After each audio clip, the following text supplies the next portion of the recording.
Linearity can be a beautiful thing to the methodical and anxious who crave predictable paths.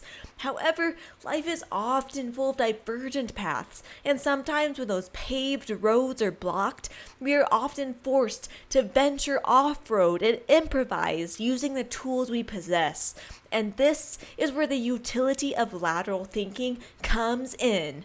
Lateral thinking, that unconventional strategic thinking often stimulated by puzzles and riddles for fun, but not often trained within the public education system. At least when I was in school, we were taught the right formulas, the singular way to solve a problem. And there would always be that impertinent professor who only liked it if you did it their way, even though a whole multitude of ways existed. And this problem, as well as the solution of inviting creative lateral thinking, is present in Witch Hat Atelier, a manga written and drawn by the wonderful Kamome Shirahana, in which a young witch apprentice navigates the educational system of her own unforgivingly rigid world, namely a world that hangs on the balance of steep rules and divides society between magic and non-magic users, until one day when our adorable protagonist, Coco, crosses that divide. This manga touches on so many issues and ideas about education in general, so while it's published in a mostly seinen manga, I believe, it should be given to younger readers too, in my opinion. For the protagonist Coco and her peers overcome so many obstacles in ways that are nothing short of inspiring. This manga, despite hinting at sinister darkness at times, is just so wholesome as you see these kids grow and learn. Not to mention, their mentors intermittently dispense very applicable nuggets of insight that we can apply in our own mundane world. Belle Leona here, and I'm going to discuss the instances of lateral thinking and creativity that have personally inspired me in the series Witch Hat Atelier. I will be covering the first 7 volumes, or the first 40 chapters of the series, so expect spoilers up until that point. However, I really do recommend reading the series first if you haven't already. The art, the characters, the paneling, and the world are all so delightful, and you would be doing yourself a big favor. Without further ado, let's strive forward! Coco herself comes from a place without privilege of growing up around magic. Unlike every other apprentice who knows the ways of the world and the fundamentals of writing runes. Naturally, she is at a disadvantage as she only knows the primers and basic ways to tweak them. However, in her first trial at the Dada range, when her available tools are soaked, what does she do? Instead of following the formulaic route of using self shoes, she relies on her own unique ability to draw straight lines. Drawing from her tailoring experience, she takes an alternative path that suits her better, and after working doggedly on her sail, she passes the test. This is the first major obstacle, thus setting the standard for how future trials are overcome. For even when the girls were trapped later on in that vacant town by the brimmed hat and were trapped by the dragon, they relied on Tesh's unconventional spell to lull the dragon into a sleep while they escaped. Each challenge in the manga is overcome in a novel manner, which makes for an exciting and unpredictable read. This, coupled with the world's own imaginative and wondrous qualities, truly makes a dive into the story such a refreshing experience. Moreover, Shirahama also includes characters with internal and external impairments. An example is Tarta, who suffers from silver wash, a condition in which he only sees the world in monochromatic tones. This would severely hinder anyone from becoming an apprentice, as the powders used to enhance spells are distinguishable by color. Therefore, when he needs to procure the tranquil leaf in order to aid Coco, he is at an impasse when his carefully memorized order is disrupted. However, he finds an alternative path when Coco lends him a spell that temporarily reconstructs the ingredients in each vial. Despite being handicapped in that world, he overcomes it, using the other tools at his disposal, showing yet again that unconventional and creative thinking can lead to success in this world, despite the obstacles and prejudices inherent in the system. For there are many. First of all, this world seems to be balancing on a very unforgivingly sharp and steep precipice of regulations. And regulations rarely allow for unconventionality. Even Coco herself, while being allowed to exist there, seems to be a threat to the enforcement body, the Knights Moralis.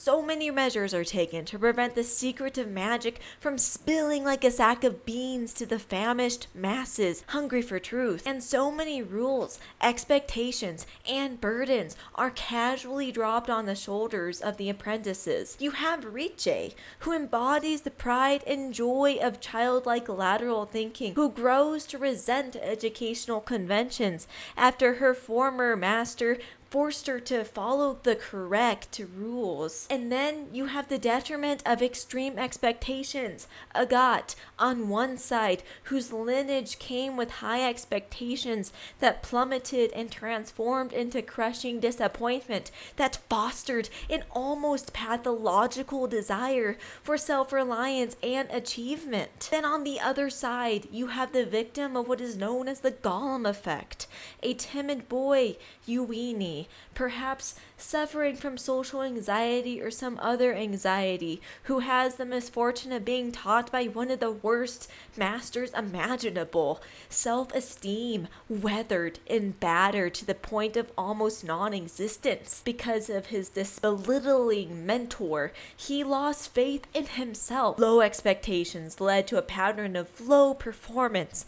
Therefore, during the trial, the sincerity of the shield, his mind was ill-prepared, and he was ready to fulfill that prophecy of failure and doom. However, during the trial, when he found that he simply was too nervous to cast spells in the sight of others, he conceived the introvert's dream spell and found a way to cast in his own solitary manner. Using this unconventional method, he found success his own way, and in doing so he found, more importantly, belief in his own self. Seeing these students succeed is so satisfying and so heartwarming. Fortunately, the Witch Society does have room for the creatively minded and the actively encouraging educators. Alara, the proctor of the Sincerity of the Shield, said this: "And in general, passing the trials is dependent on the outcome, not the process. So, as long as the process doesn't require use of illicit magic, it's acceptable." And Queefrey is very imaginative and patient. And though not in a pedagogic position himself, Ollie, what is his actual name? Orugio himself is patient, and in the Great Hall invited the girls to consider a different perspective when they were tackling Belderuit's unconventional test. And of course, Belderuit himself is the epitome of unorthodox frivolity and ingenuity, and he uses the coolest variation of a wheelchair I've ever seen in fiction. And of course, I would be so remiss to neglect the actual manga itself. If you've read it, you know how artful and creative the paneling can be. I won't go into great lengths because this video has done such a great job describing it in detail, and I'll link it in the description below. But the way Shirohama incorporates panels into the world itself and highlights aspects of the narrative and characters and uses a space between panels to guide the reader's eye is simply delightful and unconventional in its own way. Every time I read or reread this manga, I am simply awestruck and inspired. Witch Hat Atelier is truly an inspirational manga, from how it's told to what is told, and honestly, I feel comfortable recommending this to anyone and everyone who reads manga. However, on a more serious note, I do want to say that while the characters in this manga, while struggling, seem to easily overcome their disabilities and external obstacles, I do want to validate those who have yet to overcome or barely overcome their own impairments. Like with many mental illnesses, physical impediments, physical illnesses, or learning disabilities, there is variation. Just because someone can kick butt in spite of their own issues doesn't mean that everyone can, and so just because these characters can doesn't mean everybody can, and so everybody's circumstances are different, and I just want to let everybody know that I don't believe that just because these fictional characters can simply overcome their own impairments, that it's a simple feat for anybody. I don't, because it isn't. But if you agree with me, or if you disagree on this or on the manga, or if you have any thoughts whatsoever on Witch Hat Atelier, please leave comments below. What other manga invites you to think creatively? I'd love to discuss it below. And with that, I thank you sincerely and hope that you find meaning in your pursuit of manga, anime, and happiness in life. I hope to see you in my next video.